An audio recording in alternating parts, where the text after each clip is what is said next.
Ladies and gentlemen, welcome to another edition of the Stampede. My name is Ryan Jones. Thank you so much for spending your morning, afternoon, evening, whatever it is for you. I hope you're having a fantastic day. As you can see, we are recording this in the evening, so if you're tuning in the evening, how you doing? Uh, we have a lot to cover today. We're going to be making our AFC NFC championship predictions for the NFL playoffs. The Eagles hired a new head coach, the Colts offensive coordinator, Nick Sirianni. If I mispronounced that, my bad. It's going to happen. We'll talk about that. Watson is sending cryptic tweets, and he may be joining the Jets sooner rather than later. We'll talk about that. We're also talking about the legend, number 17, Philip Rivers, retiring after 17 seasons in the NFL. Ashton, how you doing today? You ready to start the podcast? I'm ready to go. We got a lot of content today. Yeah, I'm ready. I'm ready to go. Looking forward to all the stuff we're going to talk about. Of course, the great Philip Rivers. Even though we're both, fans of AFC teams that have to deal with him twice a year, it was, still great to watch him play on TV for the last, 16, 17 years. Heck of a competitor, heck of a person. Definitely gonna NFL is not gonna be the same without him. Yeah, we might as well start with Rivers since you brought him up right now. Yeah, definitely. I think there's a conversation going on whether or not he will be a Hall of Famer. I think there's no doubt he'll be a Hall of Famer.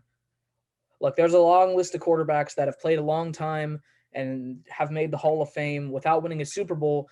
Dan Marino, Fran Tarkenton, a few others, Warren Moon. Warren Moon's a different situation because he was, one of the first African American quarterbacks that he wasn't allowed to play, right? So that's a whole different situation. But still, he's in the Hall of Fame and he never won a Super Bowl. So there's a lot of Super Bowl less quarterbacks in the Hall of Fame. Philip Rivers is no different. Obviously, I don't think he's as good as Dan Marino or Warren Moon, but I mean, I would argue he's a better quarterback than Fran Tarkenton. So, um, yeah, I think he's like fifth all time passing yards, fifth all time like in touchdowns or something like that. Like he has the accolades, he has the stats, and if you're good enough to lead a franchise in the San Diego Chargers for 16 seasons, I think you're good enough to be in the Hall of Fame. No, I believe so. And Frank Tarkenton, this is the guy I actually, watched some stuff about him in that Peyton Manning show, Peyton's Places. And he's really the standard in regards to what quarterbacks should make the NFL Hall of Fame. I know it's going really back, considering a lot of our fans here probably haven't really started watching, football since maybe like the 90s or 80s. But Frank Tarkenton, at his time was a top five quarterback in the National Football League throughout most of his career. And really, like looking at Philip Rivers, he was a quarterback, up into, the late 2000 teens. He was playing consistent. He was always somewhere in that like top tier quarterbacks. He was always playing well. He had, even when he didn't have good teams, he was throwing balls to touchdowns. He had a lot of great teammates throughout the entire span, which helped him get better. He had some good coaches. It was really unfortunate that he never got to make it far enough to Super Bowl. I believe the farthest he'd gone was the AFC Championship in 2007, and that was when he wasn't even fully healthy.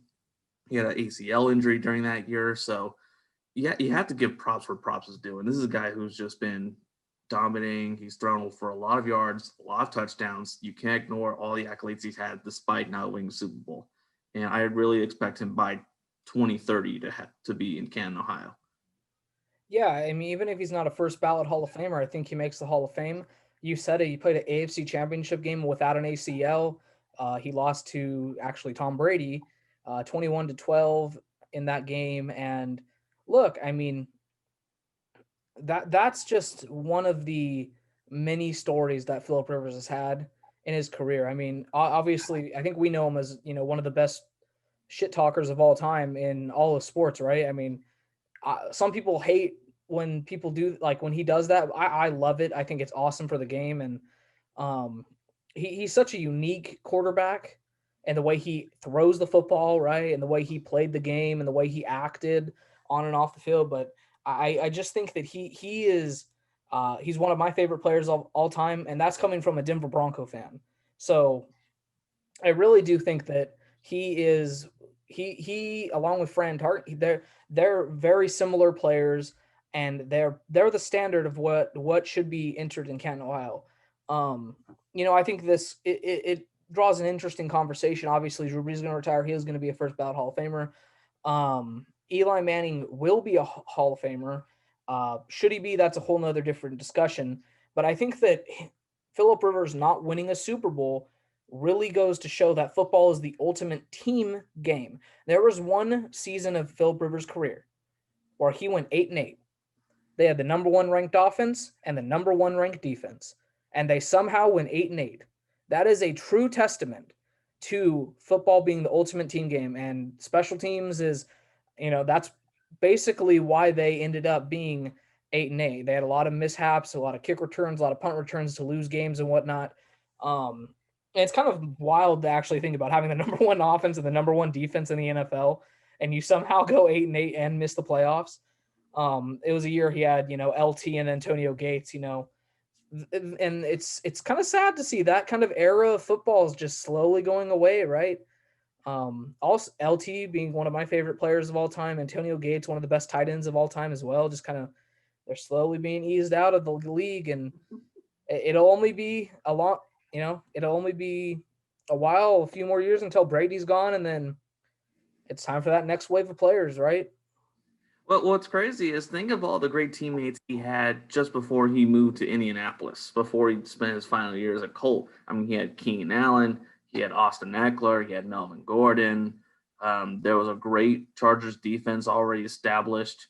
They drafted Boza, they had Derwin James. They had a lot of great players on both sides of the field already. And really, that one piece that was missing was a really well experienced head football coach. Someone who, As well as an offensive line, though.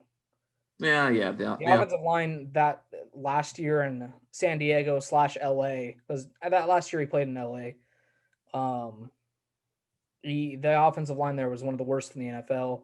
And Philip Rivers, obviously being an older quarterback, he's not really mobile, which is why I think the O-line looked better this year with Justin Herbert, who is more of a mobile quarterback as we've seen. So, and either way, though, that team was built to be better than a 500 record team, and yet almost every year, it's always 8-8, 7-9, not like it's always somewhere in that range. When we know a lot of their games were 4 points or less.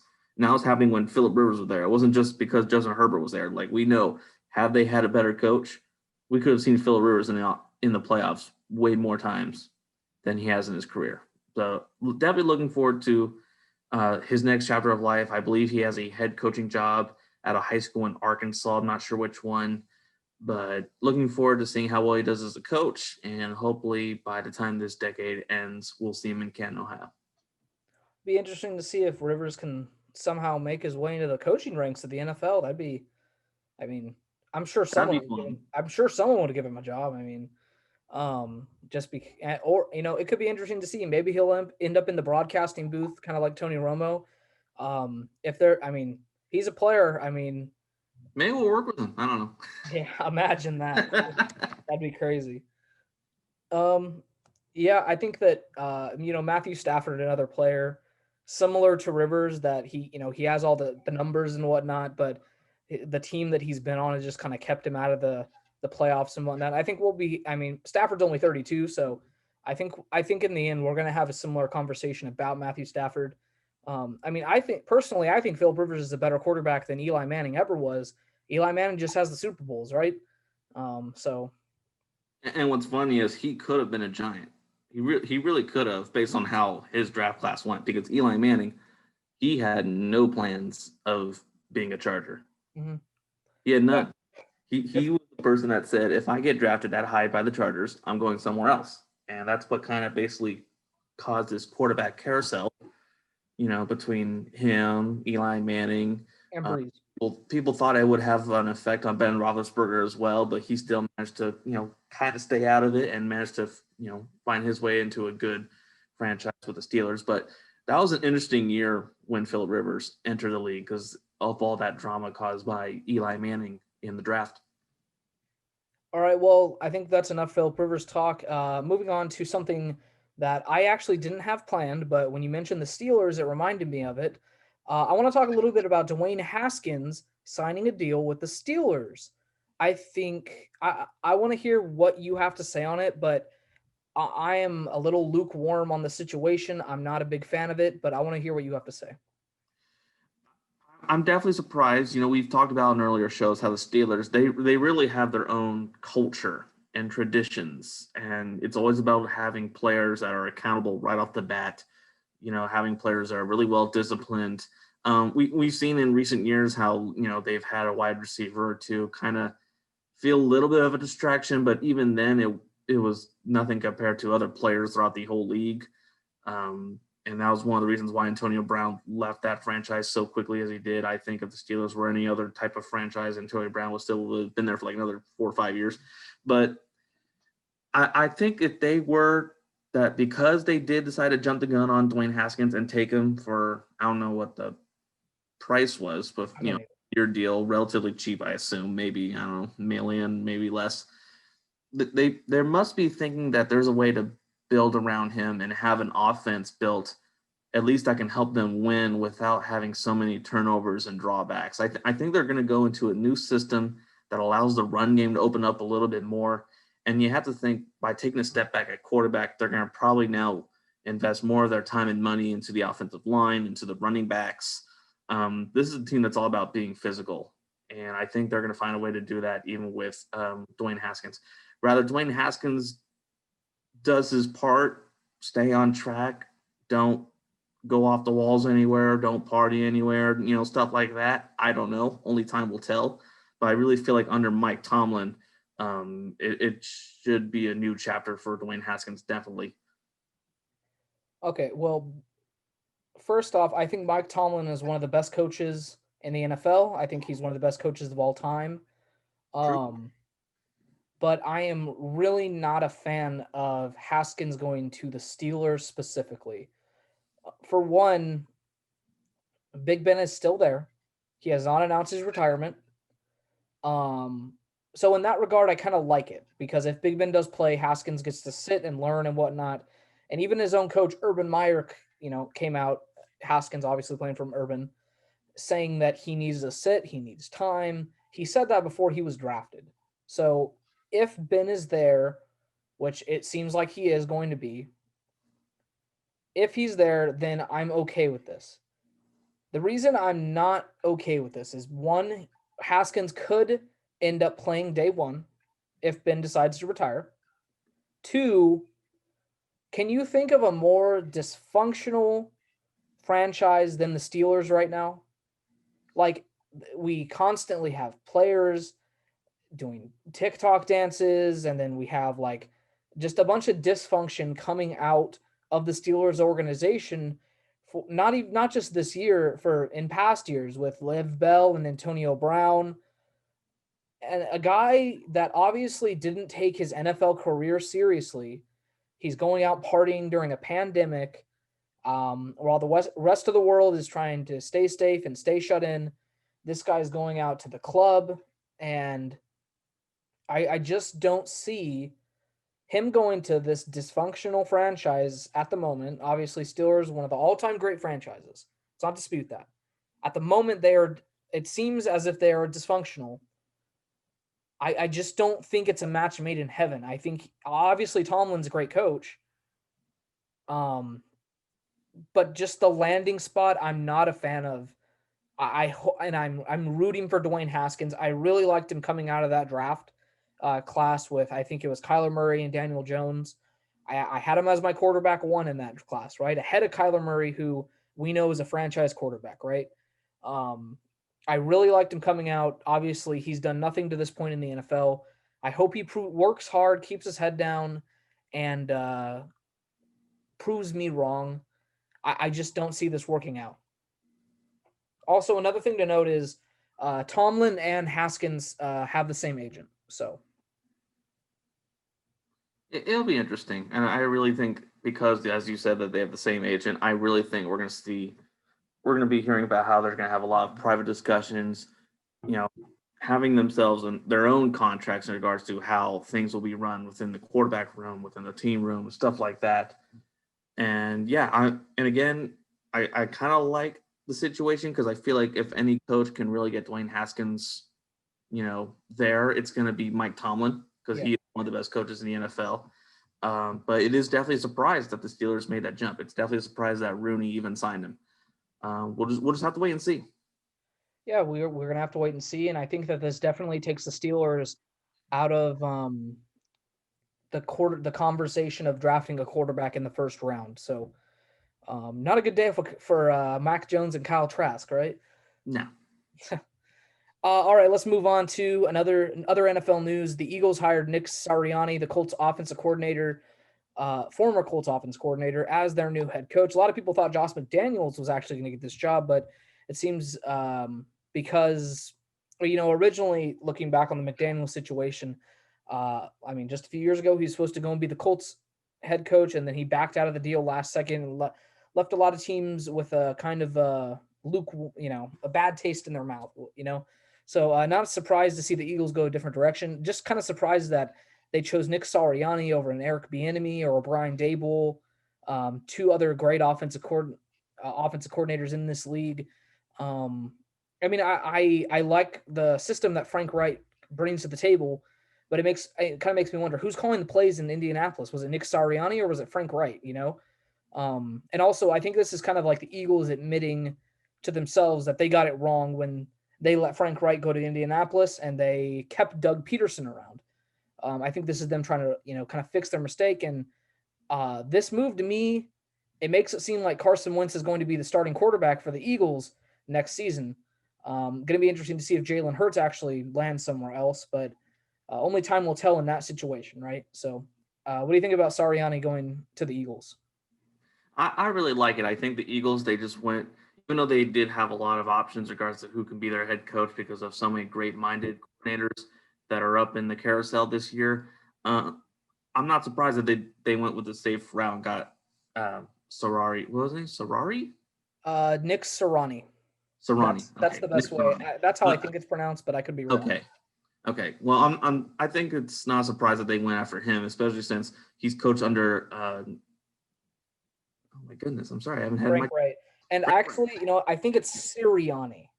Sirianni. Okay. Because it's Siri, which is Siri, and then A in I. So Oh, Sirianni, okay. maybe Sirianni. I don't know. Sirianni. Whatever. Okay. We'll just say Nick. Yeah. We'll just say Nick. But in regards to your question about okay, well, who's calling offensive plays? Was it Nick or was it Frank for the Colts? If you're the Eagles, you're probably hoping it's just a little bit of both. Yeah. If Nick was, in the room enough times with Frank Wright, odds are whatever success Frank Wright had with the Colts and what success he brought to the Eagles and helping them get in their Super Bowl and stuff, that should transition back into Philly. And Ryan, I do have to agree with you about possibly seeing Carson Wentz being back as that QB1 for the Eagles, especially since if that offense is anywhere similar to what Frank Wright ran as the offensive coordinator for the Eagles, the Wentz is your guy. He's definitely a quarterback who can make all those throws. He can definitely help in the RPO. Jalen Hurts, he's someone that can become a quarterback like that, but I think if you just give him a year or two, off the at the bench, I really think you'll have a successful QB room, and that will even help you out long term if you decide not to re-sign Carson Wentz at the end of his 4 or 5 year contract. Yeah. Once if he, who I don't know who said, I think it was John Madden said, if you have two quarterbacks, you have none. I believe it was John Madden that said that. Look, I think that this move almost guarantees that the Eagles feel like they cannot move on from Carson Wentz and the massive contract that they paid him, right? If they were to trade him, they'd still have to pay what, like half the salary, I don't know how all the contract details work in the NFL, but I know the Eagles are going to have to end up paying some of it, right? Yeah, And no, there's still too much money regardless. So if you're yeah, gonna, you might as well just keep him to the end of his contract. So I think so they feel like they can't move on from Wentz. I if I'm Jalen Hurts, I really feel like Jalen Hurts needs to. I think he's done enough, and he has shown he can play in this league. And there's a lot of teams out there that could use a quarterback. So, and he was drafted in the second round. You could get a second round pick for him. I mean, there's a lot of teams in this league that could use quarterback help. Whether you're the Chicago Bears, whether you're the New England Patriots, Washington. the Washington football team. Though they do have a decent quarterback. I mean, look, Heineke. I think Washington. Heineke, man. I think Washington would be a great fit because, look, I know Heineke had one good game, but you and I both know that one good game is no guaranteed, right?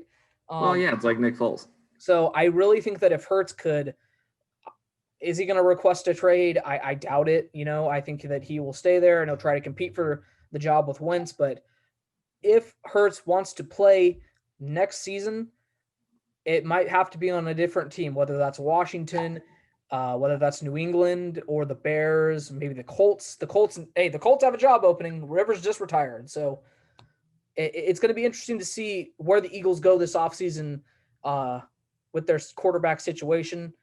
But like you said, Wentz had the most success in his career with Frank Wright's system, and I think not the Colts. I think the Eagles realize that. That's why they're bringing Sirianni in, right?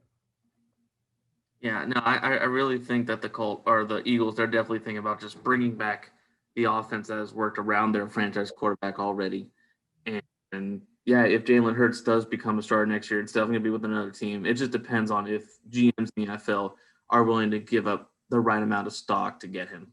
Will they? I don't know. But I really think all you have to give up is a second round pick. That's what he cost last year in the draft. So I think a second round pick should do it. Maybe if you add in a fifth or something, or like a future third or something like that, maybe two draft picks. But I think that's all you'll have to give up to him for him. So yeah, well, only time will tell. But I definitely like Jalen Hurts, and I hope he does have a successful NFL career. as do I. Let's move on to the Deshaun Watson trade rumors. Deshaun Watson is making tweeting cryptic stuff. A lot of rumors that the Jets are going to make a move here. First off, I think Watson knows exactly what he's doing with his social media posts. He's sending cryptic tweets saying, "I'll be patient. I was at a 2, now I'm at a 10, as far as anger is concerned," right? So he posts a picture of himself wearing a hat with jet green on it. The thing I would say is to Watson, if he's trying to force his way to the Jets, which seems kind of possible now, right? And obviously, this is just a rumor. There's no guarantee it'll happen. Us discussing this right now could be irrelevant in months, right? Look, if you thought Houston was a bad situation, just wait till you go to the Jets with less talent, a worse offensive line, no defense. Like, if you're going to try to I like Robert Saleh as much as the next guy, but if you're going to force your way to another team, why is it the Jets? Like, why not the Jaguars? Why wouldn't you want to go to the Jaguars with Urban Meyer and all the talent they have offensively, plus multiple first? I don't know. Or why not the 49ers in Kyle Shanahan's system? I just, it doesn't make a lot of sense to me. What do you make of Watson and the Jet rumors? I don't understand it, but I mean, if it happens, the Jets are what, instant playoff contender? I don't know if the Jets would be an instant off contender per se. They definitely would be that team that would sneak its way into the wild card, either that 6 or 7 seed if they got a quarterback like Deshaun Watson. Yeah, Um, I mean, obviously, I don't think they're going to beat Buffalo, but yeah, well, no, but I think they'd be better than New England and Miami. I think a talented quarterback in his prime. You combine that with a great new head coach who was a standout defensive coordinator for the Niners, and on top of that, a really young-minded offensive coordinator who's related to another young head coach in the NFL. I really think there'd be a lot of success for the Jets.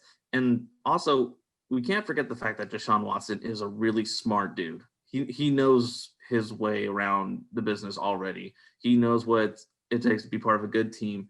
He knows playbooks in and out. I mean, when I saw him go into the combine, coming out of Clemson, I could just tell from his performance and, his interviews with others how smart he was. So I really think if he's really into just escaping Houston, Houston has to be pretty bad. If he's thinking, you know what, the Jets are rough, but at least it's a safe haven from the Texans, it's got to be that bad down there in Houston. And I have to agree with the fact that it's probably that bad in Houston. Because think about it.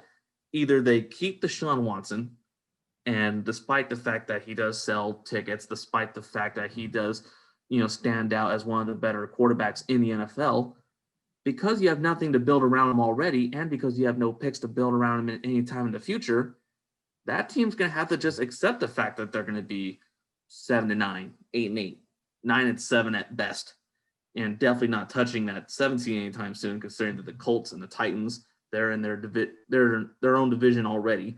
Then you have the Dolphins who are already building up, and the Dolphins still have a bunch of picks, so that team's going to be so much better. Buffalo Bills are basically now hot and becoming the slightly younger version of the Kansas City Chiefs. Then you have Kansas City Chiefs who are basically dominating the entire NFL. There's nothing that says the Texans are going to be doing anything between now and when Phillip Rivers goes to Canton, Ohio. Like, it's going to be that long before the Texans even have some type of positive direction. Because even the Jacksonville Jaguars, they have a better outlook than the Texans right now, and that's not a good thing. So I like the move if it does happen. I really think that if he does go to the Jets, I really think his numbers, stats-wise, will still be the same. I think the record will be a little bit better because even though the Jets will give up quite a bit of picks to get him, at least they have younger pieces to build around, and they don't have a lot of money spent because they traded all their star players everywhere else. The Jets have something to work with. Texans don't, no matter if they keep Deshaun or not. Well, to talk about a baseline of what the deal would be, the Jets do own the number 2 pick, the number 23 pick. So 2 first rounds in the upcoming NFL draft. They also have 2 first round picks next year. I think it would cost a bare minimum of those 4 picks. And I think you'd have to give the Texans Sam Darnold as well, who still has 1 year left on his contract and a 5th year if you do pick up the option. So it's going to cost 4 picks minimum, those 4 first round picks, probably some second round picks, Sam Darnold, and then like maybe another player, because Deshaun Watson is that good of a player. He's clearly one of the 5 best quarterbacks in the NFL. I think he's right up there with Mahomes and Rodgers, right, in contention for the best with Russell Wilson and all them, Josh Allen. I think he's right up there with the best of them. So it's going to cost a lot for the Jets to make the moves, and I hope I hope a deal happens somewhere. I would prefer Miami because I think Brian Flores and that defense that he's already established, along with Deshaun Watson and the receiving core and that they have over there with Mike Gesicki and Devontae Parker, I think that'd be a whole lot fun and a better situation for Watson himself. But I mean, I like Robert Saleh, so we'll see. All right, ladies and gentlemen, I think that's all the news going on in the NFL today as of this recording. So let's move on to the AFC Championship game. We're going to be making our predictions for both games right now. First up on the slate, we have the Bills at the Chiefs. I don't actually know which game is first in numeric. Like, who plays first? I'll find the schedule right now. NFL schedule, yeah, because I don't know if one's on Saturday, one's on Sunday. Okay, they're both on Sunday. They're both on Sunday. Buccaneers and Packers are first, though, at 3:00. Okay, well, we'll start with that. All right, the Bills and Chiefs are at 6. Okay. All right, ladies and gentlemen, we're going to be starting with the NFC Championship. Excuse me. Ladies and gentlemen, it is that time of year, championship football, the Buccaneers at the Packers, Tom Brady versus Aaron Rodgers. You have Chris Godwin, Mike Evans, Gronk versus Aaron Jones, Devontae Adams, Robert Tonyan. 2 offensive lines that are really good, 2 solid defenses here. I think this is going to be a hell of a game from 2 of the best quarterbacks we've ever seen play the game. So, I have to agree. I think this is going to be one of the best games that we're going to see in quite some time. I mean, Aaron Rodgers, he's definitely playing at the top of his game still in the NFL, and he's already considered one of the best quarterbacks to have played in quite some time. Then you have Tom Brady, who's obviously considered the greatest of all time at the NFL quarterback position. So, quarterback play is going to be great. There's a lot of weapons from both sides of the ball. You have Devontae Adams for Green Bay. You have Aaron Jones in the backfield for Green Bay. Then you have Tom Brady reunited with Rob Gronkowski at tight end. He has Chris Godwin, Mike Evans. I mean, there's just so many all-star players in this game. So I'm really looking forward to it. Ryan, do you want to make your prediction first? Do you want me to go ahead and say mine? You can go ahead and go first. I did kind of want to hear what you had to say first because I as I'm struggling with this one. last week I said that I think the Buccaneers are going to win the NFC. After seeing how dominant the Packers were over the Rams, this is so tough. So I think this game is a lot harder to predict than the Bills and Chiefs game. I think that both of these coaches, Bruce Arians, Matt LaFleur, both really good coaches here. Man, it's just crazy to not see Belichick, honestly, at this point in the season, right? God, go ahead and make your prediction, and then I'll see what you. I just want to see what you have to say first. This is going to be a game that's going to be 4 to 7 point range. I'm going to say Green Bay. I think Aaron Rodgers is just playing too good this entire year. I think Devontae Adams, he's darn near impossible to defend. I mean, this guy's almost everywhere, no matter what secondary he has. I mean, we saw what he did to Jalen Ramsey.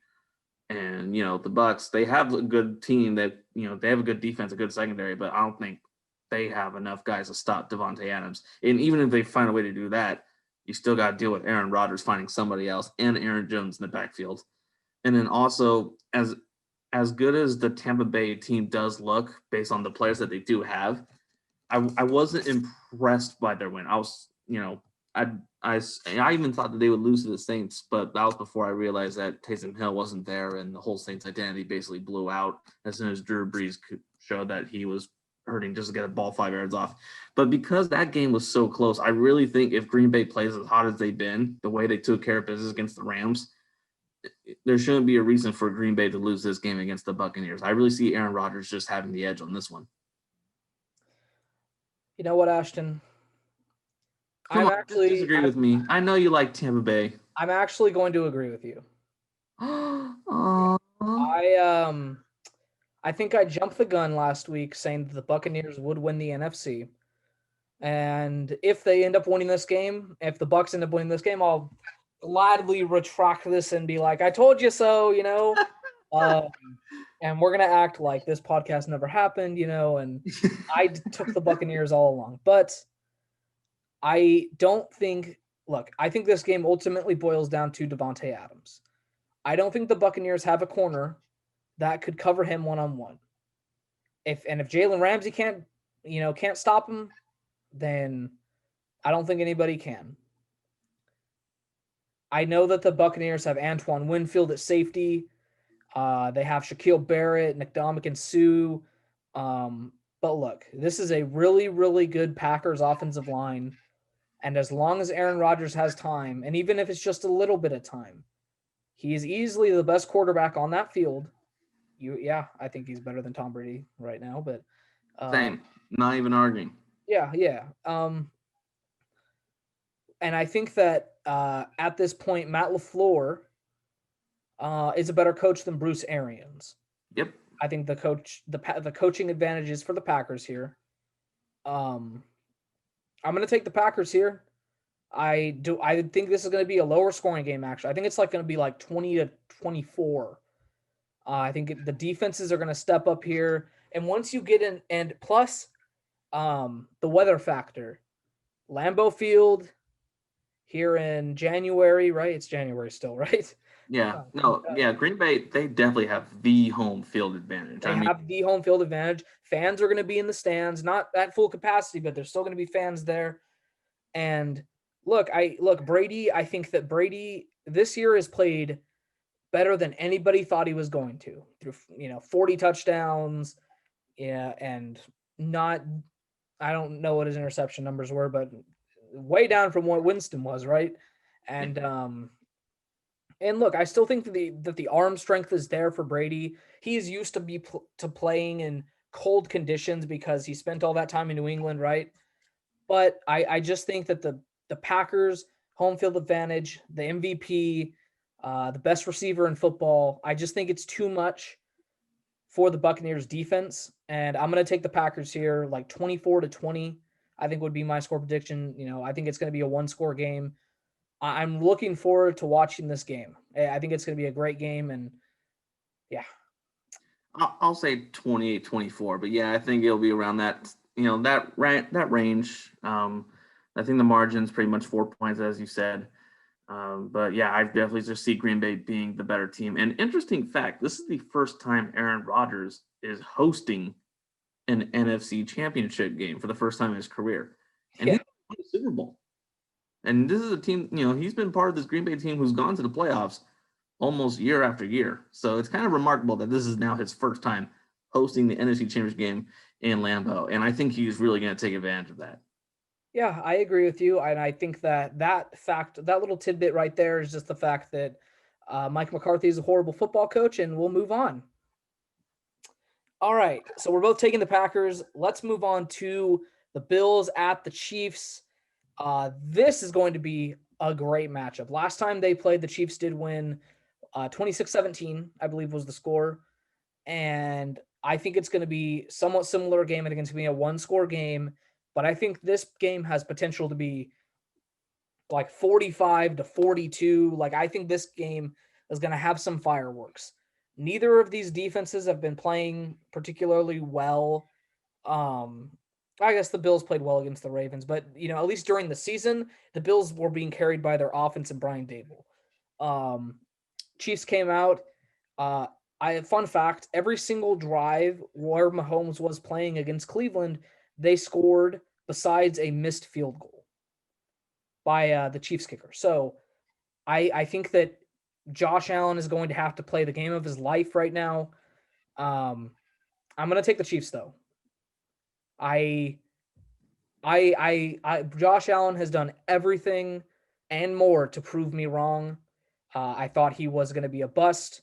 The first few seasons of his career, he looked like one. This year, he's just taken things to a whole nother level. He's an MVP candidate, and he's one of the 10 best quarterbacks in the NFL. I just don't think the Bills defense can slow down Mahomes and Tyreek Hill and Travis Kelce. Assuming Mahomes plays, I would almost guarantee that he's going to play. It's an AFC Championship game. I know he's a little hurt, banged up, but he passed concussion protocol. I think he has a toe injury too. But as we know, the best quarterbacks and the best players in the NFL play when hurt, and Mahomes is obviously probably the best player in the NFL. So I'm taking the Chiefs like 40-37 or something. I think it's going to be a really high scoring game. I think that we're going to have a lot of highlights coming out of this one. I think both quarterbacks are going to play pretty well.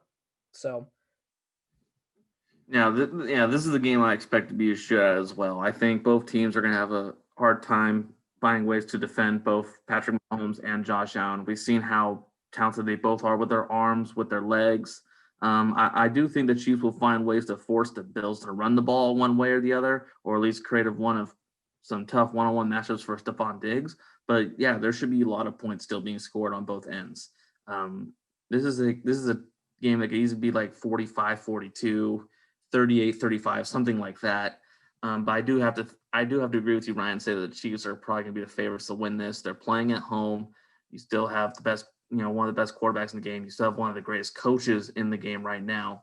All those weapons, a lot of great players on the defensive side, a great defensive coordinator. They have just the upper hand on almost everything, but it's not by much. I mean, this Bills team, again, it is talented, and Josh Allen is second team All-Pro this year for a reason. Mm-hmm.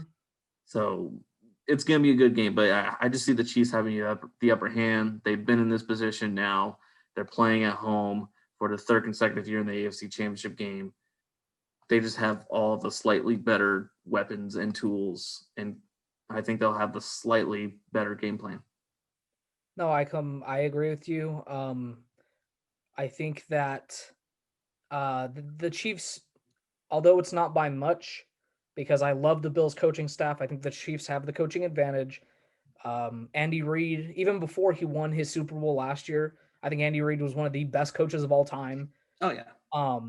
I don't think that he needed to win a Super Bowl last year to prove that, but for some reason people think that rings are all that matters and everything else you do, whatever. Not a conversation for today. This game I think is so interesting, and if I am a betting man, I would not put a single dime down on this game because, well, another thing, fun fact, since the 03-04 Pats, no team has repeated as Super Bowl winners. So I would. This is probably going to be the Chiefs' toughest game of the season, and I think that includes the Super Bowl if the Chiefs end up winning and whoever they end up playing from the NFC. So, all right, so we're both taking the Chiefs here. Anything else you want to add about the game before we move on to the mock draft that we have planned today? No, not really. Just again, best of luck to all these teams. I know for us being out of the Central Valley, it would be pretty cool if the Bills were to somehow pull this off because Josh Allen is a, Fireball native, which is not far from where we live. So that would have been cool to see in the Super Bowl.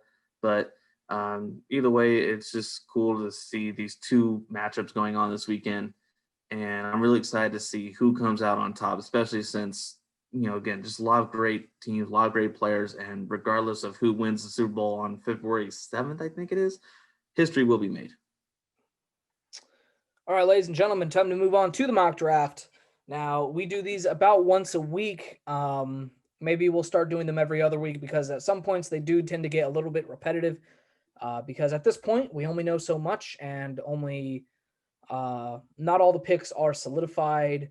Not all the prospects have declared and not whatnot. So, yeah, it's definitely going to be interesting. And we still don't know who all the coaching hires are going to be.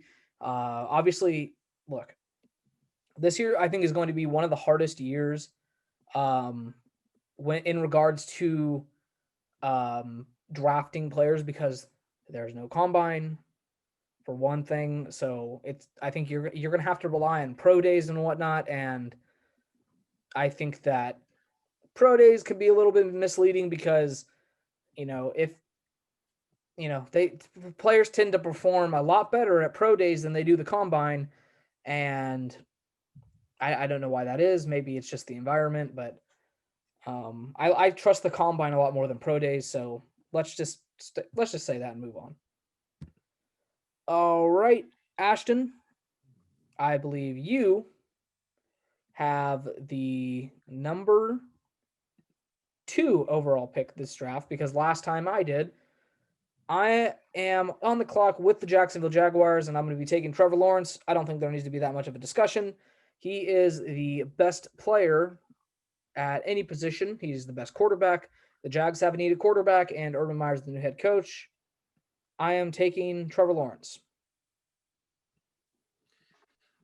Yeah, basically that's a solid pick. It's the one pick everyone just assumes is going to happen. First overall pick, Trevor Lawrence. He's the best player right now out of college football. And yeah, so, okay. With that in mind, I have the number 2 pick, New York Jets. Will they even have this pick in April? I don't know, but only time will tell. This one I'm kind of not sure about because there hasn't been really a lot talked about getting rid of Sam Darnold. The easy thing for me to do is get Justin Fields just because obviously they want the next best quarterback available and they want someone that's athletic, can throw the ball, all these things, especially when you have not a lot of talent already to work with around a guy like Justin Fields. So you definitely want him to make some plays on his own.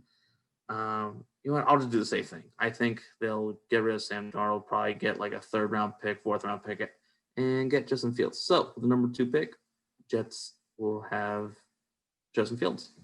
Okay. I do have Zach Wilson as my QB2, but I understand Justin Fields does have a bigger body of work. So yeah. All right, pick number 3. I'm on the clock with the Miami Dolphins. A lot of ways I could go here.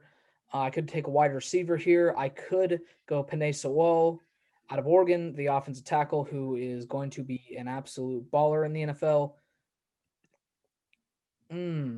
What should I do? You gotta go Penei. He's too good of a player to not have, especially if you're planning on building around Tua. Well, maybe I'm not planning on building around Tua. Why don't I just take Zach Wilson here? No, I'm just kidding. I don't know. Not to. Well, for the because sake this of, is for the because sake this of, is assuming that they don't trade this pick for Deshaun Watson. For the sake of changing it up, I might want to go Devontae Smith here, but I'll take Penei Sewell. I'll take Penei Sewell. They'll get a wide receiver later in the round. They have like 2 or 3 picks. Yeah. I'm gonna take Penei Sewell here. The Dolphins need help at offensive line. He's the number 1 tackle in this class. He's the number 30 pick. You're on the clock with the Atlanta Falcons. All right. Zach Wilson on the board. You could take him here if you want, but in the last mock draft we had, you did not like the idea of Atlanta taking a quarterback. So You know what? I didn't, and I still don't because it doesn't look like Matt Ryan's leaving anytime soon yet. And because of their new head coach, who's a run-heavy offensive coordinator, his success with Derrick Henry and the Tennessee Titans, I swear, if you take Najee Harris right now, no, I'm no, gonna no. lose it. I'm not getting a run. I was gonna shut the podcast down, Ashton. Calm down. They have Todd Gurley. They can make it work if they have a good enough offensive line. They can. Todd Gurley's not. And I don't think the offensive line's not a need for them though. Like, yeah, that's true. The offense has never been the problem in Atlanta. Let's just say that. No, neither has the receiving core. I really think here they probably go defense. They probably need someone that can actually bring a pass rush. They're playing in a tough division. They got to play Tom Brady twice a year. Possibly don't have to play Drew Brees anymore, but they'll still might have to face James Winston. There's also Teddy Bridgewater. These guys that are, they're still pretty good at quarterbacking. If you can stop them from making numbers offensively, you have a good chance of competing in a division fairly well. So I will give them the best edge rusher available. And according to this, it's Kwity Paye, the edge out of Michigan. I'm a big fan of Kwity Paye. He is my edge rusher number one. He used to be Gregory Rousseau, obviously used to be the best edge rusher on the board according to the Draft Network, but they've done some updating and I'm happy about it. I remember like the first mock draft we did, Kwity Paye was like all the way down there in like the hundreds. And I remember taking him and you were like, what the hell is wrong with you? But Kwity Paye shot up the draft boards and I'm so happy that he lands in Atlanta. I like the pick there. Thank you. All right. I'm on the clock with the Cincinnati Bengals. They need wide receiver help. They also need offensive line help. The way the draft board is shaking up, I just don't see any tackles that I would like to take this high. I think that a lot will be available in round 2, and I think that if you could fix your lineup in free agency if you're willing to spend the money, and the Bengals have the cap space. So I'm going to go wide receiver here, but I'm not going to go Devontae Smith. I'm going to reunite Joe Burrow with his former number one receiver in college, Jamar Chase, who I think is the best receiver in this class. You have the Eagles now. Yeah, I like the pick. I mean, these receivers that have been coming out of the SEC, let alone Alabama and LSU, they're all so good. And it's hard to say which one's really better, which one's not, which one's second, third.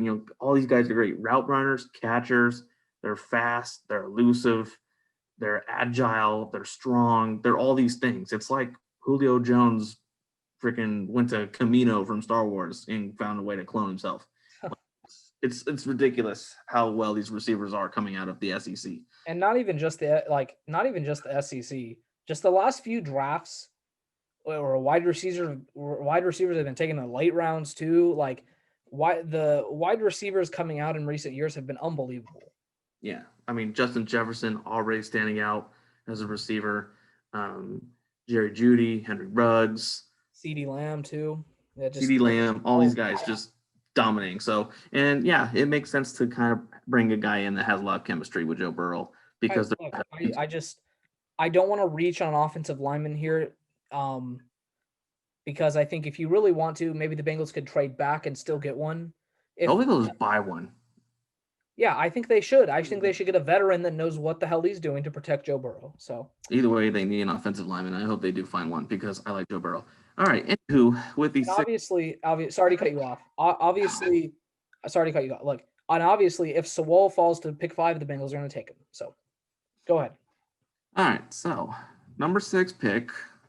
Assuming the Eagles stick to Carson Wentz, they stick back to their 2000 and I don't know, what was it, 16, 17 offense? I don't remember. We know what you're talking about. They're really missing a weapon. So this is really a team that could really need some help. Mm-hmm. And I think since they definitely do need a weapon, I'm going to go ahead and give them Devontae Smith because that guy is legit. He won the Heisman for the reason, being the first wide receiver to win it since I believe 1991.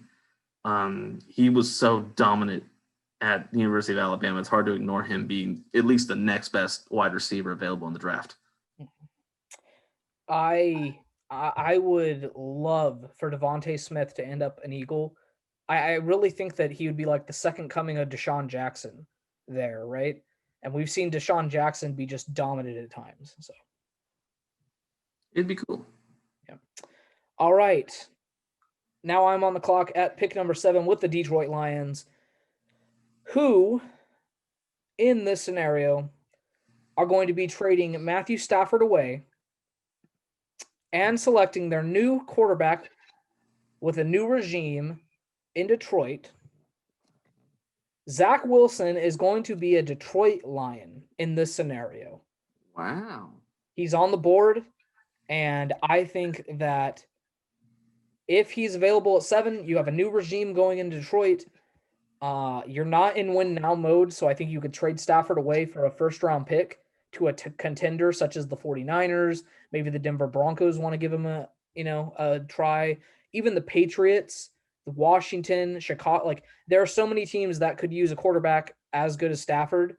And let's just say in this scenario, he gets traded. We're taking a new franchise quarterback, Zach Wilson. My question is, what do you think Detroit would get out of him? What is he worth in the NFL? At least one first-round pick. I mean, if it's me, I would give up 2 first-round picks for a quarterback that's only 32.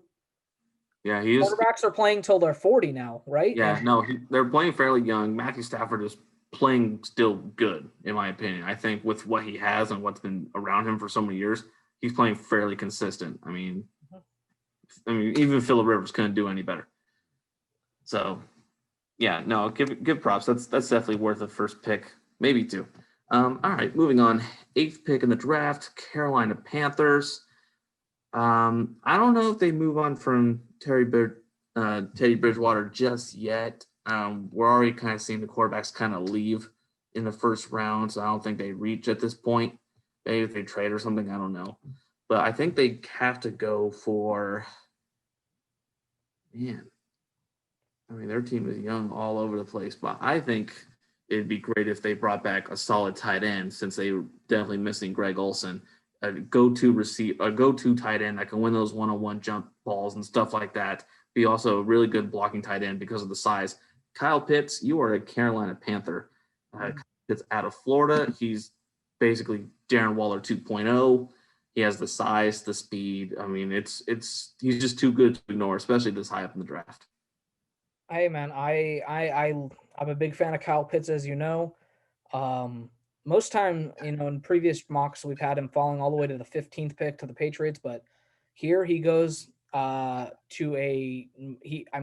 a huge need for the Panthers. And if you're going to stick it out with Teddy Bridgewater, then give him all the weapons you can. I also think that Trey Lance could be a sneaky pick to the Panthers. Trey Lance, I think he needs time to sit and develop and whatnot.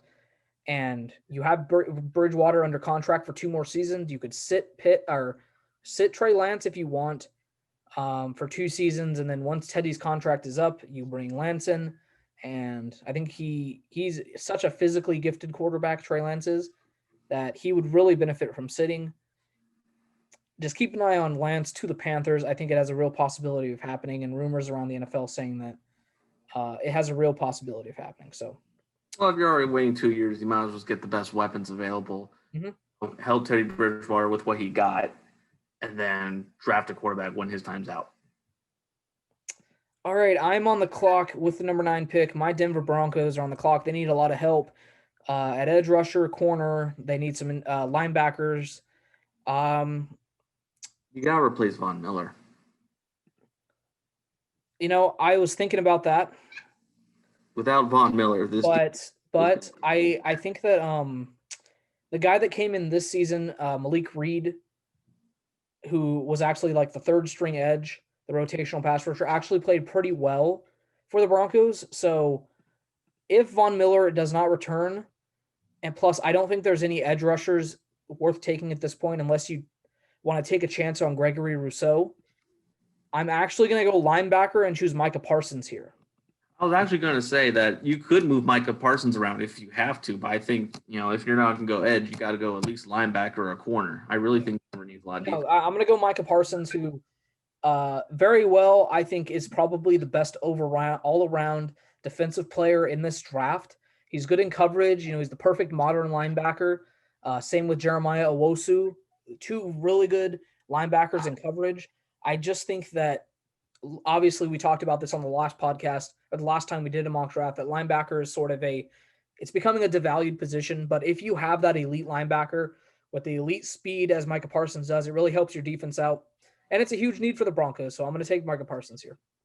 Yeah, solid pick. All right, Cowboys with the 10th pick in the draft. This is a team that actually has a pretty good receiving corps. So I don't see them going for Jalen Waddle. I do think they need help defensively, especially in their secondary. And honestly, Patrick Surtain is really just looking like the ideal pick for the Cowboys. They really lost a lot of secondary help, and I think they need it the most. So Patrick Surtain out of Alabama, you are going to the Cowboys. If I'm not mistaken, I think this is what happened in our last mock drafts. I just like the idea of pairing him with his former teammate Trevon Diggs, who's the number one corner for the Cowboys now. So it's a solid combination. I mean, they could have gone with Caleb Farley too. He's also a talented corner out of Virginia. But yeah, I like that dual Alabama secondary. It just seems better. All right, on the clock now, the New York Giants. And actually, I feel like this may be a surprise, but they need wide receiver help, and Jalen Waddle's on the board, so I'm going to take Jalen Waddle. They look, I imagine. I mean, if you have a core of Evan Ingram, Saquon Barkley, Jalen Waddle, your offensive line is just kind of solid. I think that it's a make or break year now for Daniel Jones, and hey, I mean, I think that they have a lot of number 2 receivers in New York. And I think that they need that number 1. Ever since Odell Beckham left, they haven't had anything. They haven't now had they do. Now they do with Jalen Waddle. Yep, that's a good pick. And Joe Judge, I think he'll find a way to help Jones be a better quarterback if he has a number 1 receiver like that. All right, 12th pick in the draft, San Francisco 49ers. They probably need a doctor, if anything. Okay. Assuming their defensive line comes back healthy, assuming most of their defense comes back healthy, I don't know what they'll do with quarterback. Do they keep Jimmy G? Do they not keep Jimmy G? Do they go O-line and try and protect him more? Do they go wide receiver? Because really that's where they're kind of hurting the most. They have Deebo Samuel, who's okay, and they have Ayuk. I mean, they're okay wide receivers, but they're not really that solid, like, go-to guy. I think the go-to guy in their offense is obviously George Kittle, but yeah, the tight end George Kittle. I really think if you can get a receiver that kind of takes away coverage from him, you can have a darn near unstoppable offense. Running backs are but it's a little too high to get a running back in the first round. I mean, I think there's 2 obvious picks here. They really need help at corner, and look, even though John Lynch came out and said that they don't envision taking a quarterback in round 1, it's very early on in the draft process, and Trey Lance is there, so it's kind of just up to you, Yeah. Let's see. It's kind of high. It's kind of okay. You know what? I'll go with the safe pick, and I will give them Caleb Farley, the corner at Virginia Tech. He's just the best available player. He's a solid corner, and they could definitely use some help in their secondary. Yeah, and I think, if I'm not mistaken, Richard Sherman might be a free agent this season. So I didn't think about that. So if he does not re-sign there, I could be wrong. I'm going to check on that real quick. Let me check Richard Sherman's contract. Discount, double check. Yeah, just to make sure I'm not saying anything stupid. He is already up there in age, so it's already good insurance anyway. Yep.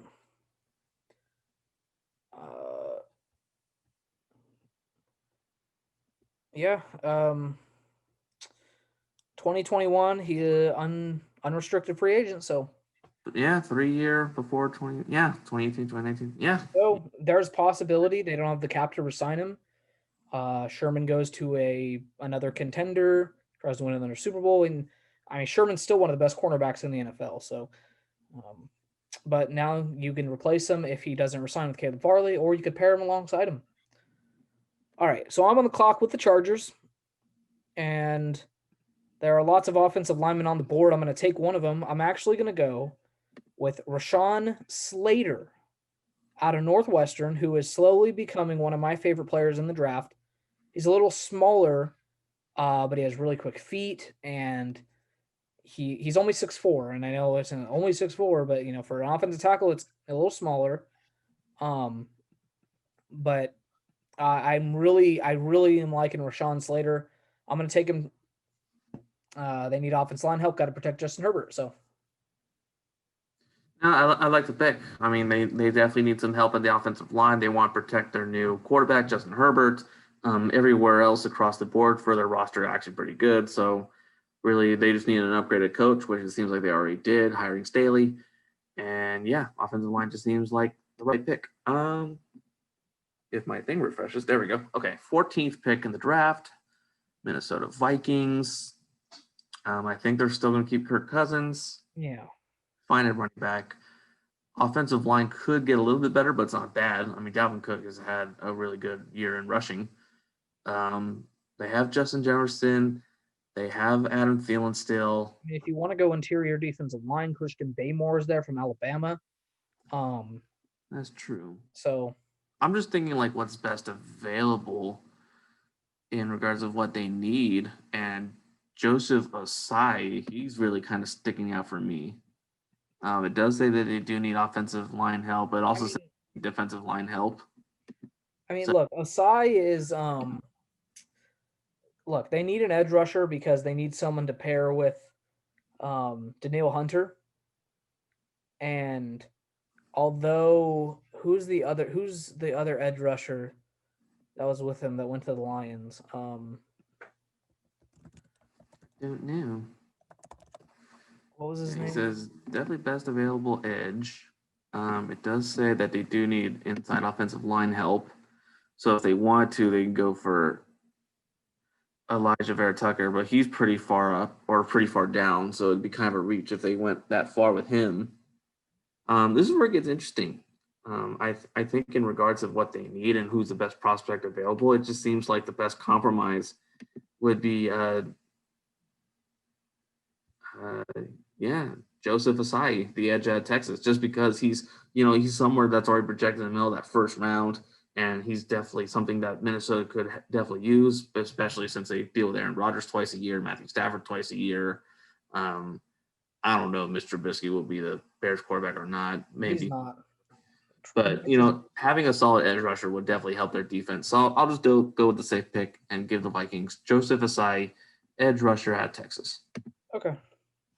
I don't hate the pick. All right. So pick number 15, I'm on the clock with the New England Patriots, and they do need a quarterback. So Trey Lance is there. Trey Lance is there. He's probably the most physically gifted quarterback in this class. High end, look, at his high end, he'll be Josh Allen. At his low end, he'll be like Deshaun Kaiser or something. So I think Belichick, look, they need a quarterback. It does not seem like Cam Newton is going to be returning to New England. Yeah, I'm going to take Trey Lance here to the Patriots. You can't just expect another fourth round, fifth, sixth, whatever Tom Brady was, to work out as a quarterback. And hey, Trey Lance is on the board, so taking him there. Bill Belichick with a first-round quarterback. That is terrifying. All right, Arizona with the 16th pick in the draft. They have Kyler Murray. They have Christian Kirk. Not one sure if Larry Fitzgerald is leaving anytime soon. It seems like he can play forever. He doesn't even look that old, despite how long he's been in the NFL. Defense could use a little bit of help, but really standing out except for Jace Horn out of South Carolina. I think their safeties are good. Linebacker is actually good. They already drafted a linebacker last year, high up in the first round. Just based on what's best available. Oh, actually, you know what? They could use an offensive lineman. Actually, let me.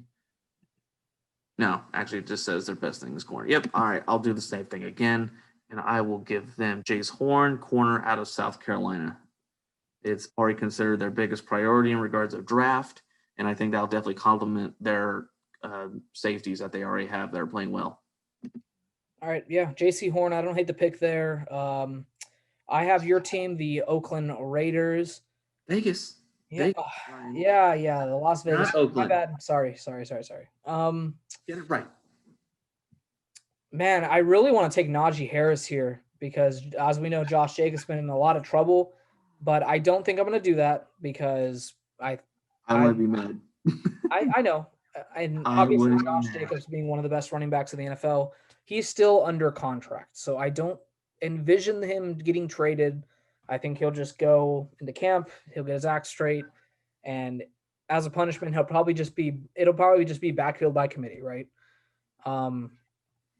So they have a needed edge. They do need help at edge. I think edge is a really, really, really big priority, but also defense in general. Yeah, and they've spent a lot of draft capital on edge rushers. They have Max Crosby. They have Cleveland Farrell. So even though they spent high first-round draft picks on an edge rusher, I'm going to take Gregory Rousseau here, the edge rusher out of Miami. Super raw, super athletic. I feel like he's the type of player that Gruden and I'm forgetting the general manager's name right now. Who's the GM for the Raiders? I'm forgetting his name. Oh, Mike Mayock. Yeah, Mayock. I feel like he's the type of player that they would just love. They can mold him and develop him. Like I'm gonna take Gregory Rousseau here, who is an absolute raw stud. I think that could explode if he has the right coaching. Yeah, I like the pick, and we definitely need some first round talent in pass rushing. All right, 18th pick is the Jets. This is their second first round pick in this draft. Got, I believe, the offensive lineman out of Oregon. Yeah. Okay, so there is something I tackle. They could tackle. So they already got tackles. I don't think they'll go for that again unless they really think they're hurting on the other side of the line. Oh man, I tell you what, you put Najee Harris in the backfield. I mean, that could really take a lot of weight off of Tua. Or Deshaun Watson. You never know. No. Well, if they get Deshaun Watson, they're not getting any of these players in the first round. Yeah. I know. Come on. They're not getting both. That's how screwed the Texans are. I could dream. You can dream, but it's not a good one. Yeah, it just looks too pretty of a pick. I really got to give them Najee Harris. I think their defense is already pretty good, so I don't think they need help, this far up in the board. And I think just having that much talent in the backfield could really expand the offense of the Dolphins. So Najee Harris with the already projected 18th. You are now the 18th pick of this draft. Hey, I don't hate perfect. I like that a lot. A team projected with the 18th pick and a player projected to be picked 18th. All right, now on the clock, the Washington football team, soon to have a mascot, I'm sure.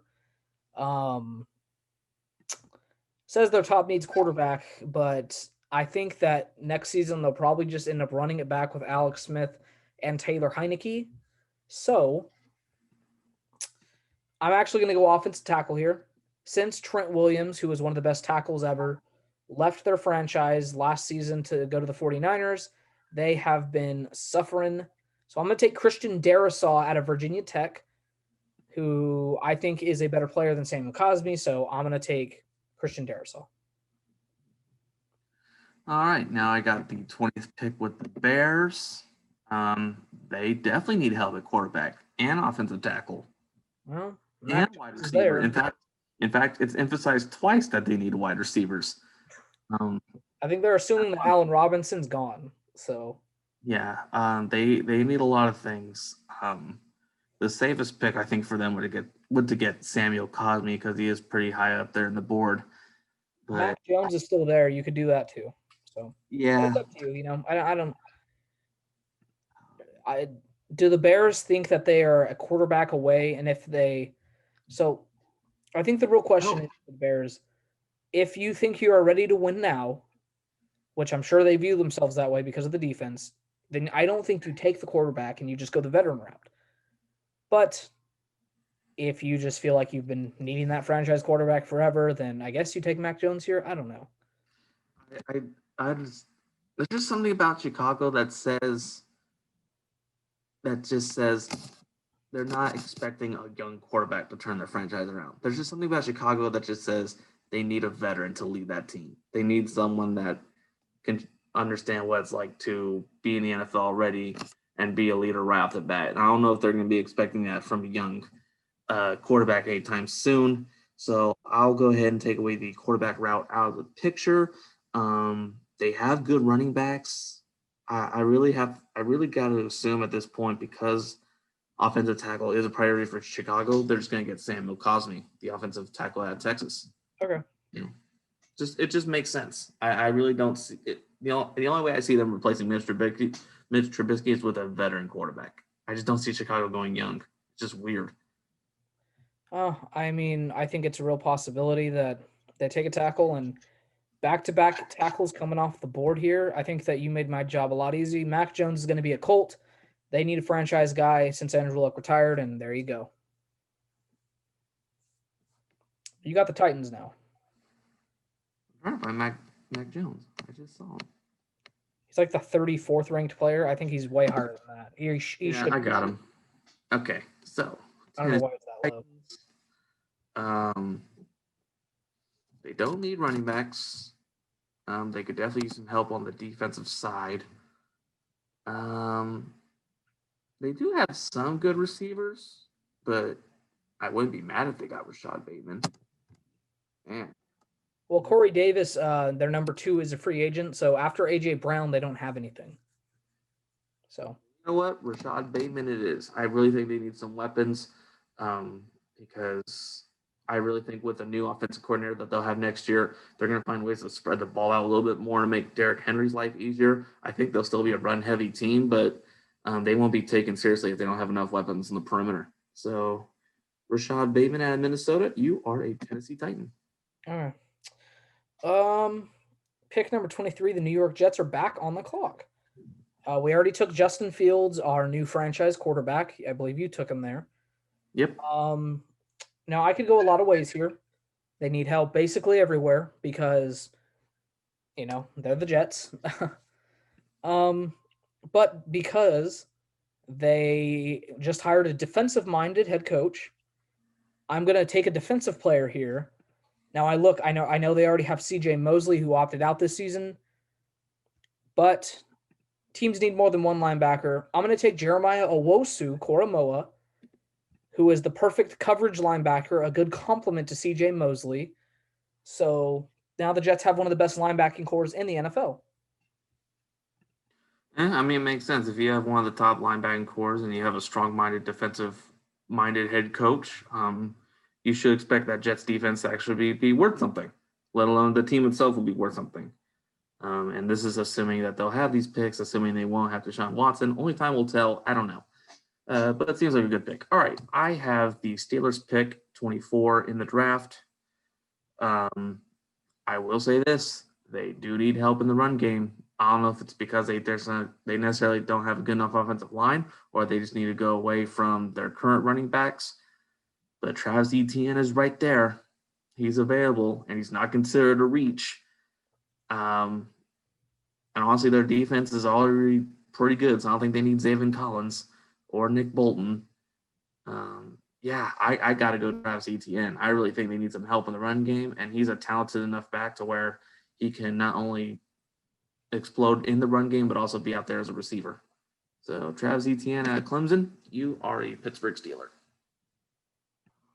All right, pick number 25. I have the Jacksonville Jaguars, and they already took Trevor Lawrence. And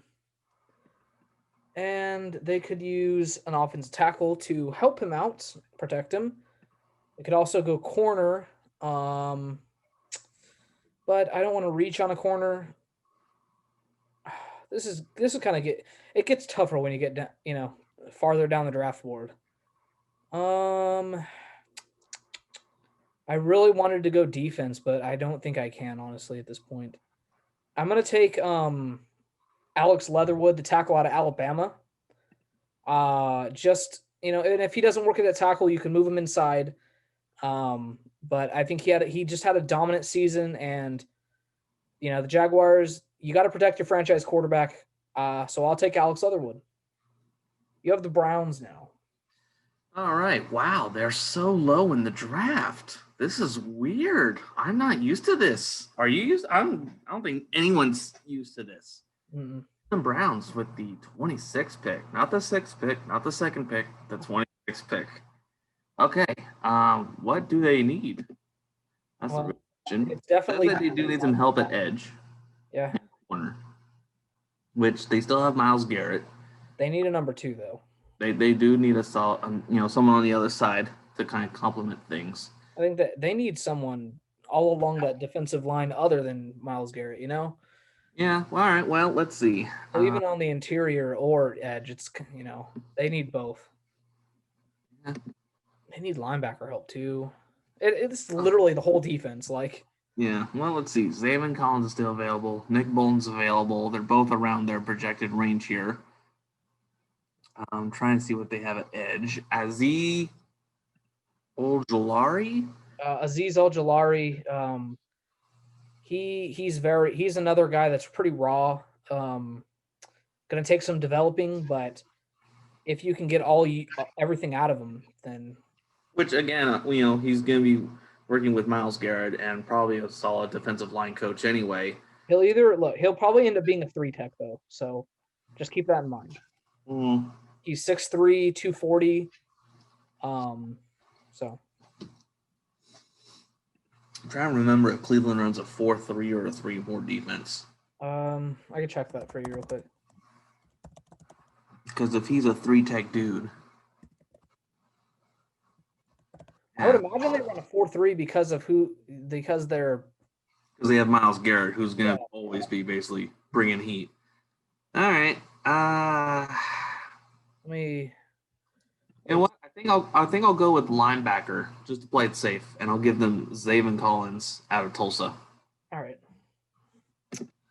It's weird to see Cleveland kind of being at that. Hey, they don't really need a whole lot for once. Yeah. Well, it's definitely on the defensive side of the ball, I think.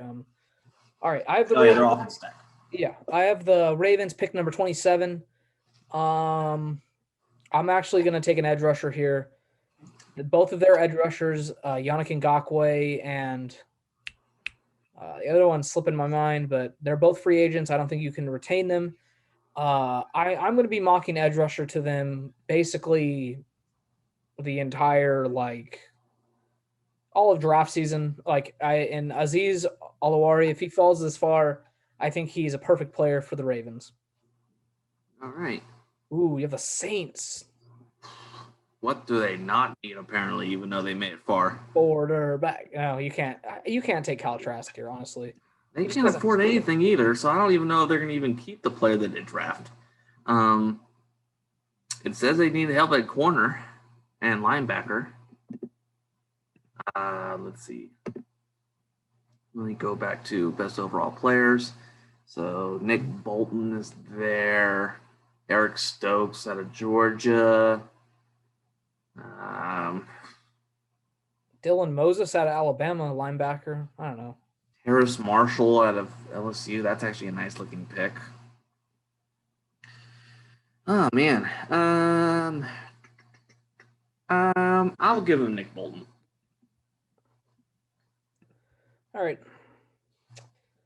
2 linebackers going in the last 3 picks. Let me see. All right. So I have the Buccaneers now. Obviously, just a disclaimer, these last 4 picks are not set yet. So 29 through 32 are just speculation so apparently the Draft Network thinks that the Bucs are going to lose, the Bills are going to lose, and it's going to be Packers and Chiefs as the Super Bowl, Packers losing to the Chiefs. So All right. Let me see. They need edge rusher. They need help on the interior. Um, it could go wide receiver. D-line overall. Unfortunately, Travis Etienne is off the board. Otherwise, I would have picked him here. I think that they're just going to end up taking an offensive lineman. I think they'll take an offensive lineman here. Oh. I'll go Elijah Vera Tucker out of USC. All right. That's a good pick. Their tackles are set, so take Didn't our offensive tackle from last year was out of USC? I think they drafted a tackle out of USC last year. No, they took Tristan Wirfs out of Iowa. Oh. They took Wirfs. So okay. Well, that was great this season. He actually shut down Cam Jordan from the Saints, one of the best pass rushers in the NFL, this last Sunday. So, all right, they're solid at tackle. You got the Bills. All right, Buffalo Bills. What do they need? They really need running back. Honestly, I know that they have Zach Moss. They don't need running back. No, they do not need running back. They have two good ones. They're fine. Well, they need to do better at the run game. I don't know, just because they need a better offensive line, maybe. Well, the line's fine too. It says they need corner and linebacker, but I don't really believe that. I think they have a good secondary. I like their linebackers, even though they're young. I do think they need edge. I think they definitely need a better defensive line. Ed Oliver, he's playing pretty good, but not as much as I'd expected him to do. Did they run a 3-4 or 4-3? I think they run a 4-3. Okay, so you could take a defensive tackle here. Christian Baymore's on the board. Pair him up to Ed Oliver, then oof. Let's see. Oh yeah, that's true. I don't know. I don't know who their other defensive tackle is. I can check. No, Christian Barmore seems like the safe pick. I think they do need help with the defensive line, especially in the run game. And I think any defensive lineman out of Alabama is just going to make your team better. Any player from Alabama is going to make your team better. But the other defensive tackle listed, they have Star Lou Tulele, but he's kind of a bust. They have Quentin Jefferson, Harrison Phillips, but they just need a star there, and I think Baymore is going to be one of these D tackles you look back on. And he's like, how did he fall all the way to this late in the first round? So makes sense. So you're taking Baymore, yep. Barmore, Baymore, whatever, same shit. All right, let's go. The Packers pick number 31. I probably am just going to go wide receiver here, right? I mean, question is, which one should I pick? I mean, the safe one would be Terrace Marshall. We're not about safe here, are we? I don't know. Rondale Moore is on the board. Do I take him, even though he's the 50th ranked player? I was gonna say he's far down the list. I really. To be fair, this is just this is their draft board, not my draft board. I'm gonna take Terrace Marshall here. I'm gonna play it safe and get another wide receiver for Aaron Rodgers, and then you have the Chiefs to finish up the draft. Oh man, the Chiefs! I really think they actually need help in their secondary. I really think their pass defense hasn't really been that great. I think offensively they're pretty much stacked. They could go offensive lineman if they really want to, but I just really think their offense is just too good to stop, regardless of who they get in the draft. So I will give them Eric Stokes, the corner out of Georgia. Okay. And he's even projected the 32nd pick, according to the Draft Network. So it's kind of a perfect harmony type of thing. All right. And with that, the mock draft is concluded. I will have the mock draft in the description for the people that don't want to sit through it. Not the description. It'll be down in the comments. It'll be the pinned comment. And let us know what you guys think.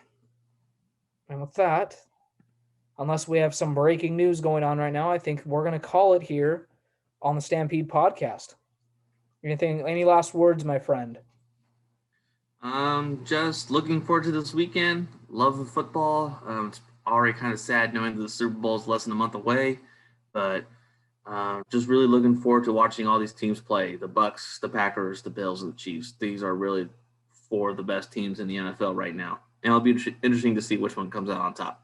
Led by four of the best quarterbacks in the NFL. Yep. All right, ladies and gentlemen, that will conclude this episode of the Stampede. Thank you so much for tuning in, no matter what platform you are hearing this on or watching this on, whether it's YouTube, Spotify, or Apple.